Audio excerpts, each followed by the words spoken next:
مکھی کیوں پیدا کی گئی؟ خراسان کا بادشاہ شکار کھیل کر واپس آنے کے بعد تخت پر بیٹھا تھا۔ تھکاوٹ کی وجہ سے اس کی آنکھیں بوجھل ہو رہی تھیں۔ بادشاہ کے پاس ایک غلام ہاتھ باندھے مؤدب سے کھڑا تھا۔ بادشاہ کو سخت نیند آئی ہوئی تھی، مگر جب بھی اس کی آنکھیں بند ہوتیں تو ایک مکھی آ کر اس کی ناک پر بیٹھ جاتی تھی، اور نیند اور بے خیالی کی وجہ سے بادشاہ غصے سے مکھی کو مارنے کی کوشش کرتا، لیکن اس کا ہاتھ اپنے ہی چہرے پر پڑتا تھا اور وہ ہڑبڑا کر جاگ جاتا تھا۔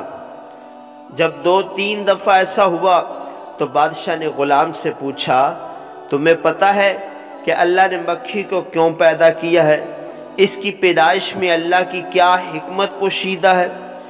غلام نے بادشاہ کا یہ سوال سنا تو اس نے جواب دیا کہ جو سنہرے حروف سے لکھے جانے کے قابل ہے۔